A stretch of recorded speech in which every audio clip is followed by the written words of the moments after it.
Hello everyone and welcome to a book review for The House Witch by Delemhach. I listened to how to pronounce the name a couple of times with the audiobook that I listened along with physically reading this, and it's Delemhach. So this is a fantasy romance. It has a tag of mystery, but I'm just going to say fantasy romance is more like it, mostly fantasy, and this is an adult book. There's no sexually explicit scenes or anything like that. The language does get a little bit more on the rough side, so definitely more for an adult, but not too bad. This is a part of a series,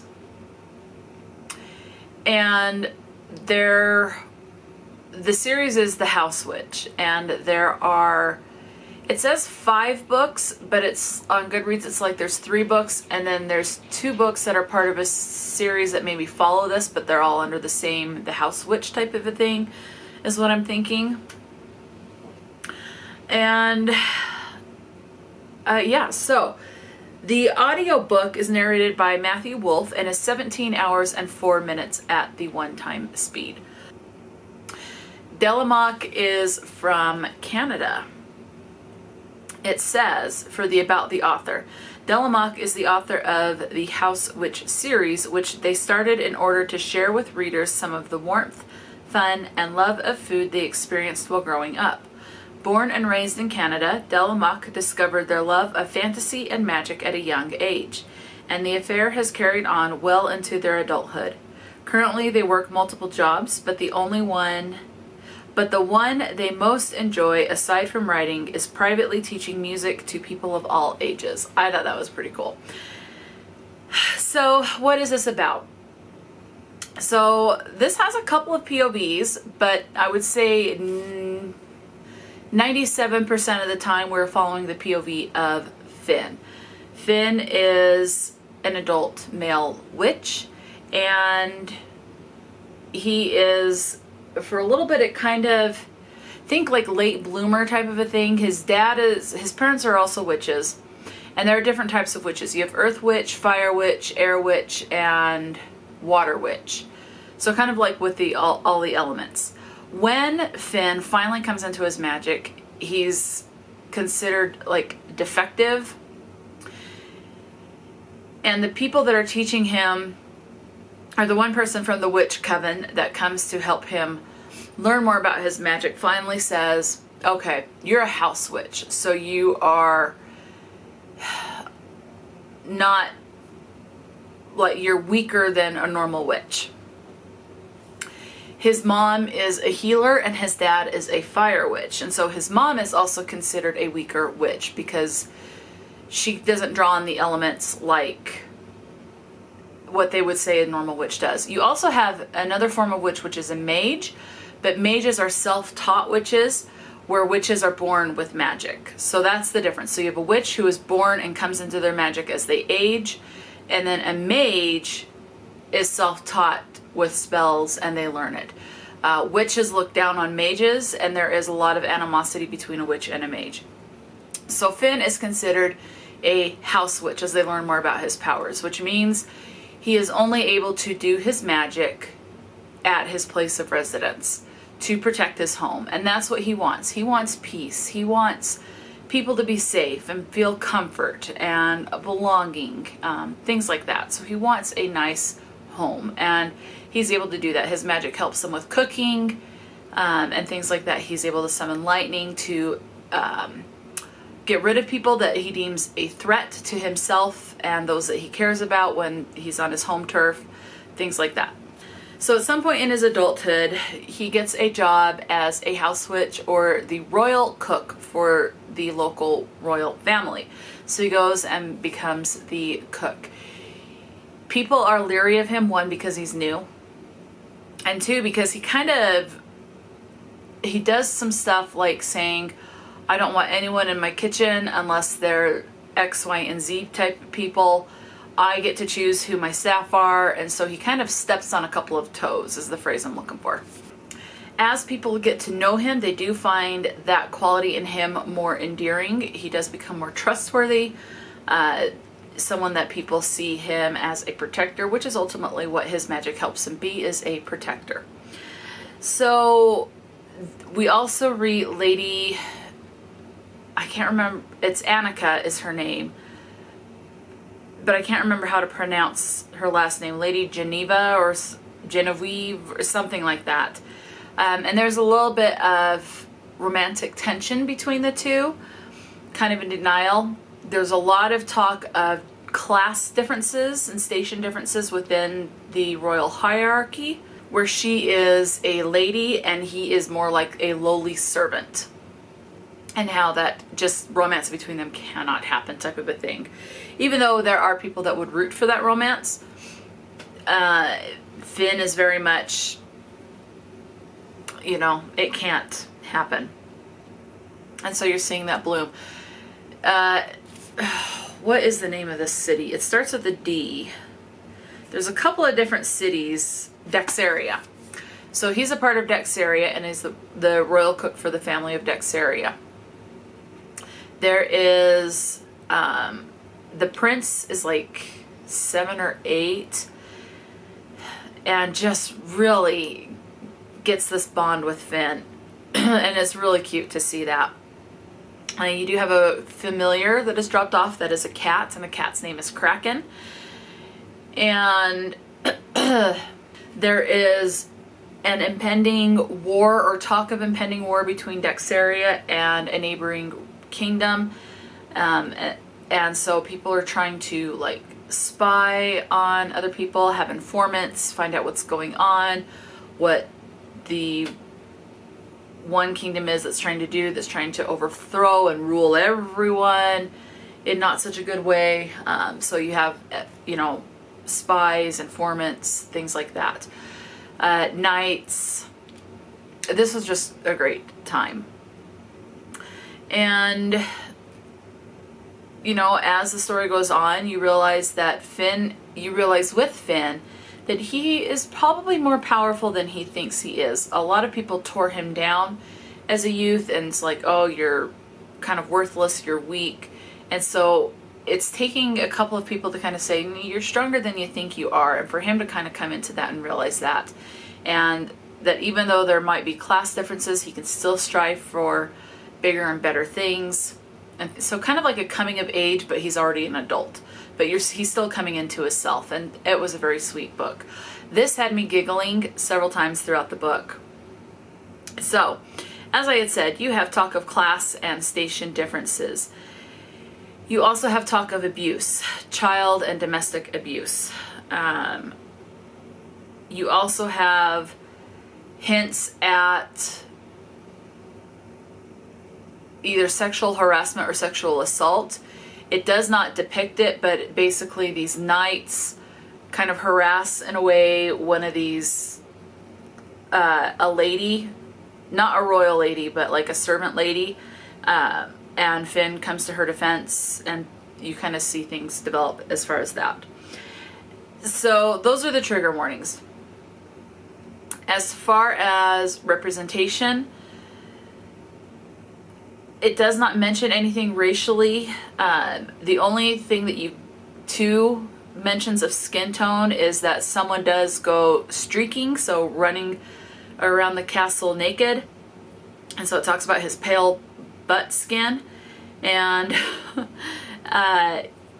the other one mention of skin tone is someone being like their skin is tan. So that's the only sort of even hint that there is going to be some possibly racial diversity there. But you do have LGBT reps, specifically gay. There is a lot of talk of how someone is gay, what's so wrong with being gay, people hearing through gossip that someone is possibly gay and maybe trying to enter into a relationship with another man and rooting for that relationship, but when they find out maybe it's not quite that, they love this character so much that they don't care who he falls in love with. They want him to be happy and find the love that he deserves. So it was very sweet. And so yeah, that's pretty much all I can say. This is told in third person. Now, as I said at the beginning, about 97% of this is told from Finn's POV. At some 2 points, you are in the POV or the perspective of the cat Kraken. Another point for that's maybe like a page for a point of view, you're told from another of an opposing kingdom, from their head of war or one of their lords that's trying to incite this war, or their king. I can't really remember because it was such a short little piece. And at one point you're also told from the seen from the perspective of Annika, who is the female love interest in this. So that's the representation, that's the point of views. Now, let's talk about word usage. Oh, now I do want to say this going into the word usage. There is a word that's, when you listen to it, it sounds like fuck. And it is F-U-K-S. So there's no C in it, but it's F-U-K-S. And it is the name of a lord in the book and his son. So they make there's a lot of funny jabs at this guy's name. So his name is Lord Fucks. His name is Richard, but he goes by Dick, so his name is Dick Fucks. And his son is Les, so Les Fucks. So there's a lot of kind of humor surrounding that. But it is not used as the swear word. That is the guy's name, and he gets it, and he has fun with it too. All right, so now let's get into the word usage. So you have the word God or gods, so plural, 77 times. Now, this is, I added this because of the spelling, it's God, but think of more like gods and goddesses, kind of more mythological. It's like their own religion. So it's not done in how we in the modern world right now see religion and gods and things like that, or at least if you're Christian. I don't know where there's magic. Maybe I have heard that people that practice Wicca do believe in like a goddess, but I'm not 100% positive. So maybe it's more along that type of religious connotation, because gods does come up 77 times, as well as goddess 14 times. So there is reference to both. So it is a different type of religion. It is done not always in a religious tone in the book, but it does mention it quite a bit.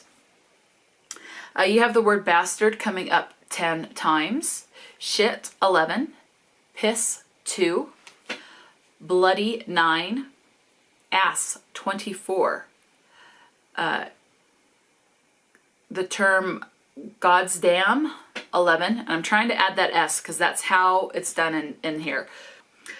The word bitch 5 times, hell 20, prick 1, damn 13, hussy once, wench 2, priss 1, dick 1, when it is not used as Lord Dick Fucks.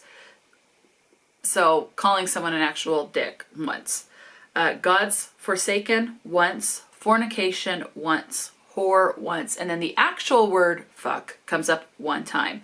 Another trigger warning that I forgot to mention is there is a lot of talk of difficulty with pregnancy, as far as like miscarriages, stillborns, just difficult conceiving, things like that. So there is a lot of talk of a difficult pregnancy and having to be bedridden at when you get to a certain term in your pregnancy, things like that. One thing that was really funny is Finn and the king and a couple of other people that are talking about this war stuff that's looming over them. They all get together and they start drinking, and holy cow, the mischief they get into when this group of men gets drunk is hilarious. At one point you see the cat Kraken poop in His Royal Highness's shoes. So there's mention of that. There's just a lot of great stuff, and I love the camaraderie of the friendship, the kind of like a found family type of a situation with a bunch of friends. You're finding a place to belong and feeling loved and accepted for who you are, and things like that. It was just, I highly recommend this. I personally ended up giving this one 5 stars. I look forward to eventually continuing on with this series. I thought it was well written. So those are those thoughts on that and the facts of the book. Now, I do have a couple of tabs I do want to share with you.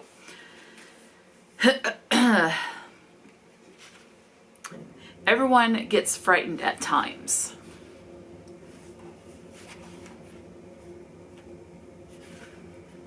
Animals understand more than you think, especially cats. They just don't want to be bothered with people, save for a few they like. A home is always supposed to be safe. There's some great phrases in this book. You only need to look up to see the best proof of endless possibilities. It is also important in life to never take oneself too seriously. Ego easily gets in the way of success.